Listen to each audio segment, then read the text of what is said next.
at the farmhouse today working on the coolest project. What am I doing? I'm going to age terracotta pots. How can you possibly age terracotta pots except with time? I have great ingredients with things from my fridge. And we're gonna make these look like they're 20 years old. This is the gateway craft because it's so simple. You can do it yourself. Let's get started. What do I need for this project? I need terracotta pots. I need active cultured yogurt. I need some moss, a blender, and a paintbrush. So to start, I'm going to add my yogurt to my blender.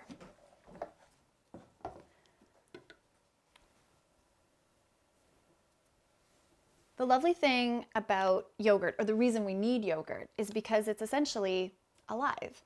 And this will aid in the growth of our moss, and the yogurt will continue to kind of grow on the pot over time.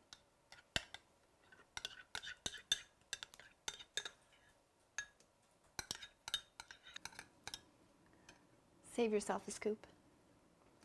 It's the good kind. Next, we're going to add our moss to the mixture.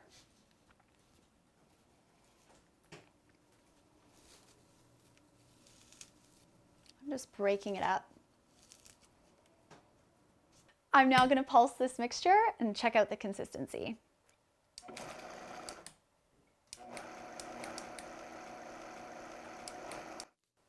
As you can see, the mixture is a little bit thick, so you can add just a little bit of buttermilk, and that'll just give us the consistency that we want.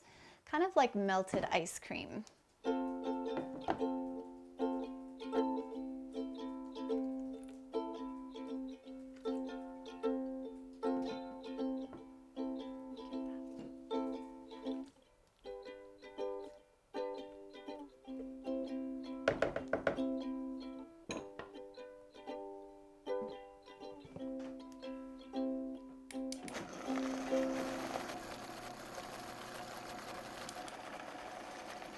Perfect.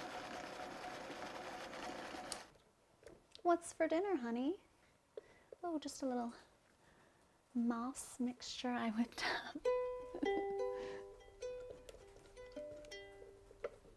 up. Okay. You could choose to do this project using only yogurt. That would still give your pot a really beautiful aged patina with just the white kind of textured look. Once you add the moss, you've got this other living organism. Together, the moss and the yogurt are just a perfect storm, and you've got this living, breathing pot, if you will, and it just continues to grow and look beautiful over time. So I think we're ready. Just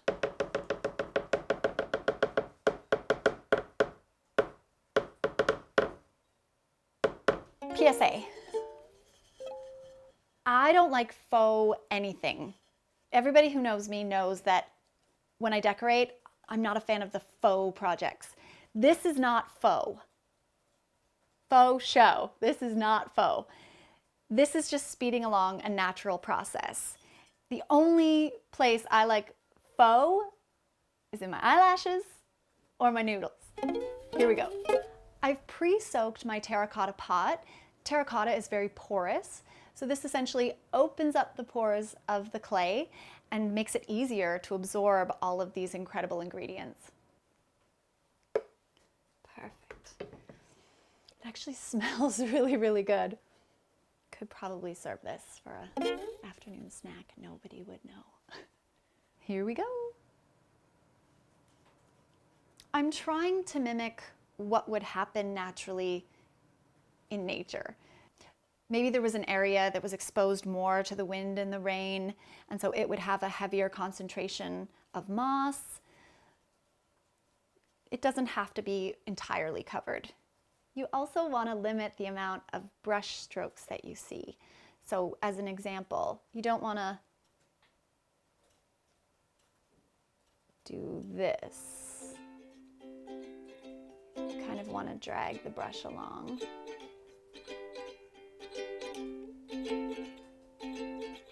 So there's less brush strokes. Because this is natural, baby. We didn't just force this. This happened over time.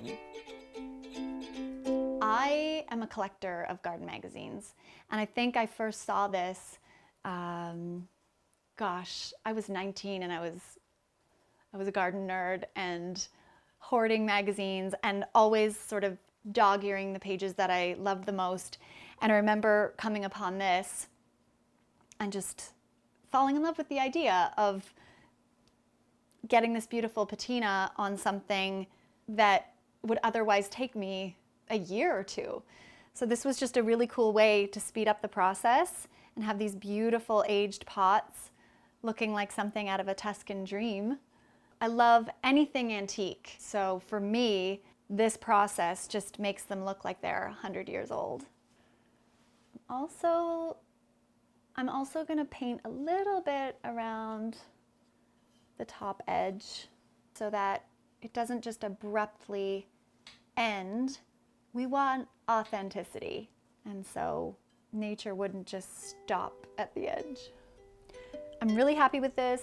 It's got beautiful mossy bits and covered in yogurt, slathered up. I'm gonna put this aside and do another one.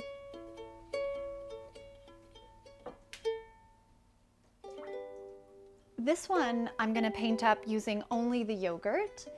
Not all pots grow moss, so it's nice to have a variation. I'm painting just a few areas on this pot. Again, not all of it would get that white patina. It's much more interesting if it just has a concentrated area that would have been exposed to the elements more than the other side.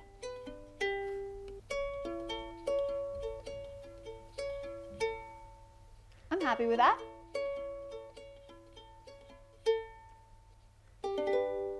How do you know how much yogurt is too much yogurt or not enough yogurt? The beauty of this is after it's dried, you can either add more or you can take a little sandpaper and sand some of the yogurt away. After you're done painting on your moss mixture or your yogurt mixture, you then want to put your pots on a tray, cookie sheet or a baking tray, bag it, and move it to an area for the moss mixture specifically.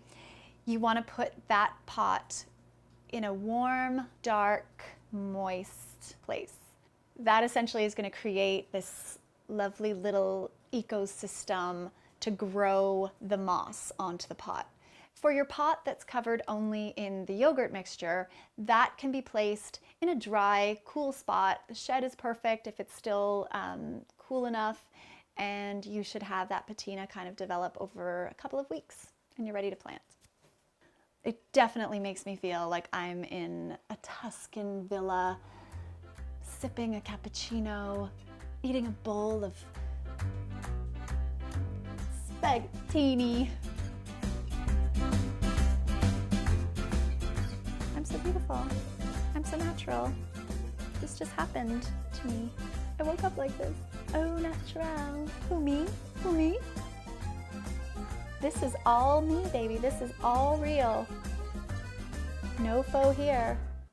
You guys, how easy was that? I mean, 5 minutes, painted some stuff on. It's gonna go outside for a couple of weeks and we're gonna cheat time. It didn't take 20 years to make it look this beautiful. It took me minutes, and I know you can do it too. And I want to hear how it goes for you. I want you to take pictures and send them to me. I think you're going to love doing this project.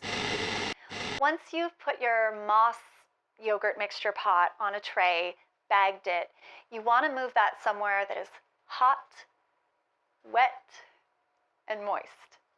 My 3 favorite adjectives. So dirty. And move it to an area for the moss mixture specifically.